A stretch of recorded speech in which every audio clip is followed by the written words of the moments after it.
Hola a todos, bienvenidos a un nuevo video. Comencemos. En el 2009, en el Perú se hizo la detención de 4 personas acusadas de cometer secuestros y asesinatos con el fin de vender la grasa de sus víctimas. A esta banda criminal desarticulada se les denominó como los pistacos. Esto causó un revuelo mediático internacional y planteó interrogantes. Según la Policía Internacional, la Interpol, nunca antes se habían encontrado con un caso semejante.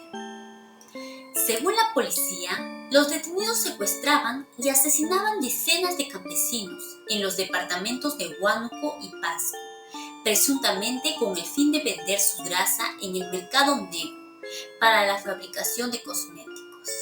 Indudablemente, esa grasa se comercializaba fuera de nuestro país, lo que podría implicar que estas personas podrían estar involucradas en una red internacional de tráfico de este tejido semático humano, aseguró el general Félix Murga, de la División de Criminalística de la Policía Peruana, responsable de la operación, en el diálogo con la BBC Mundo.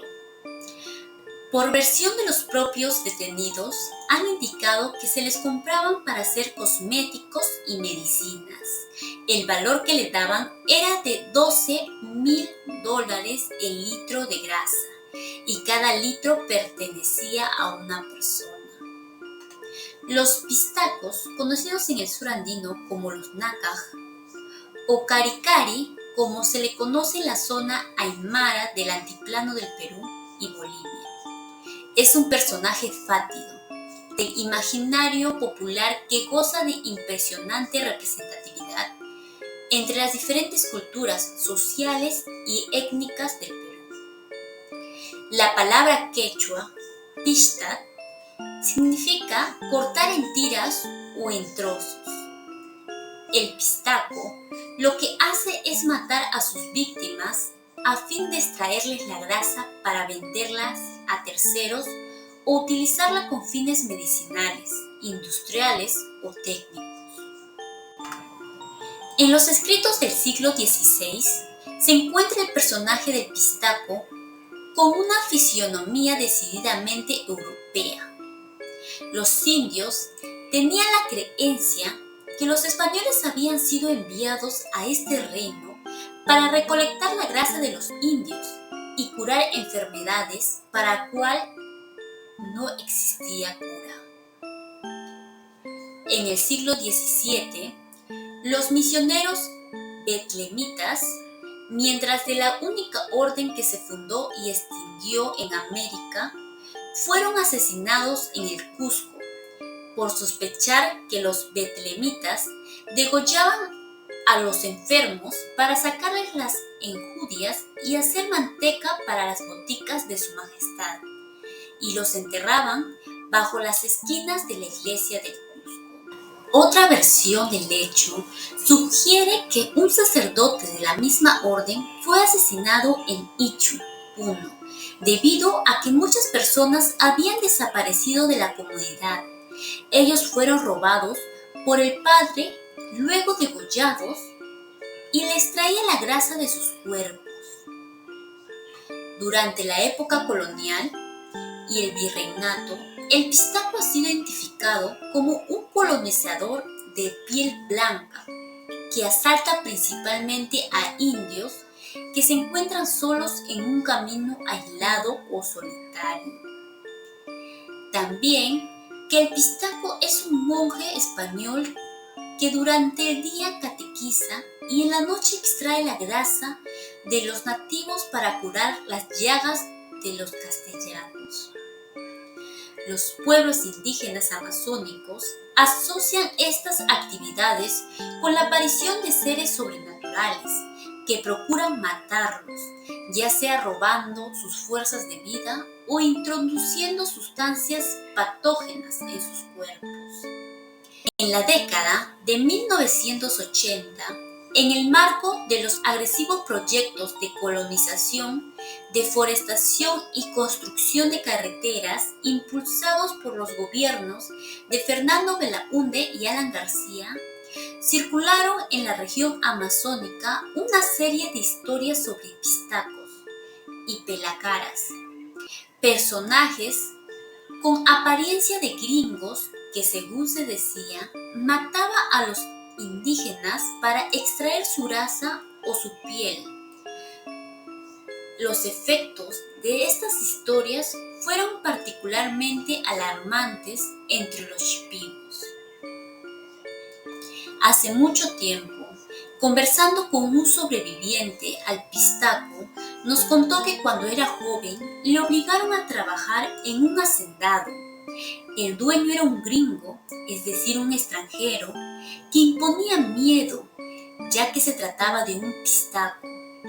Nos dice que les obligaba a poner en los caminos como cables de pesca, bien finitas, que no se notaría a simple vista, pero podía cortar cualquier cosa con facilidad. Les decía que lo coloquen en zonas donde pocas personas transitaban. Al día siguiente, se encontraban a las personas sin cabeza o desangradas por el corte. El dueño les hacía jalar el cuerpo y que lo colgaran de patas. Después de eso, el dueño mismo se encargaba. Dejaba que chorreara toda la sangre para luego extraerle toda la grasa. Él logró escapar de este lugar y viajar a Lima. Decidió cambiar su nombre ya que tenía miedo que lo mataran. Ahora, ya en su vejez, nos cuenta, pero antes mencionando que fue un horrible recuerdo. Molinier menciona al pistaco como un peligroso intermediario entre el mundo blanco y la comunidad indígena. Las relaciones de producción en manos del sistema occidental, blancos, poder, invulnerabilidad, y las fuerzas productivas, indios, dependencia, explotación, vulneración de sus derechos. Anción menciona que los relatos muestran una clara relación de intercambio comercial entre el Nakaj, los ricos de la ciudad, y el extranjero. Esto es aún más claro en los casos en el que el Nakaj es un hacendado.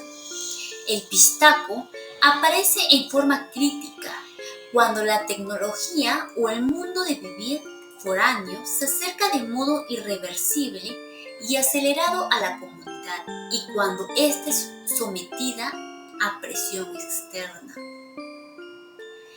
El carácter médico del pistaco sorprende mucho, ya que la exactitud con la que realiza el proceso de extirpación de grasa y la manera en que disecciona a sus víctimas no puede tratarse de un delincuente común. Tiene que poseer necesariamente conocimientos de anatomía humana y experiencia en ello. El pistaco presenta dos modalidades básicas de acción que podríamos definir en función a la muerte inmediata o no de la víctima. El primer caso, luego de degollar o descuartizar a la víctima, procede a trasladar el cadáver a un paraje solitario. Coloca el cadáver colgando del techo boca abajo para que la grasa discurra dentro de un balde o perol. Para acelerar el proceso, suele utilizar velas que coloca debajo del cuerpo. Luego, dispone de la grasa para la preparación de medicinas, jabones o ungüentos, o para su traslado a terceros.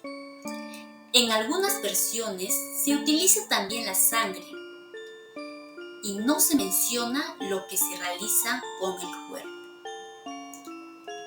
La segunda modalidad es por narcosis. El pistaco sopla un polvo blanco sobre la cara de la víctima, la que cae en estado de indefensión y se entrega al trabajo del pistaco. Sobre la composición de este narcótico no se encuentra en mención alguna. Entre los aymaras se dice que el cariciri hipnotiza, Por eso los pobladores evitan mirarlo a los ojos. Al despertar, las personas no presentan dolor, tampoco heridas o cicatrices. La víctima suele morir debilitada unos días después. En este método, el pistaco extrae la grasa a través del ombligo, del recto, del abdomen o de la región sacrolumbar, utilizando un instrumento que en razón a las descripciones bien podría tratarse de un inyectable. El Nakaj propina un golpe suave en los glúteos para luego introducir la aguja, que esta a su vez está conectada a un pequeño aparato en donde se recolecta la grasa y que el Nakaj extrae con gran maestría. Gracias por ver mi video hasta el final. Si les ha gustado, por favor suscribirse y presionar la campanita para nuevos videos. Hasta luego y que Dios les bendiga.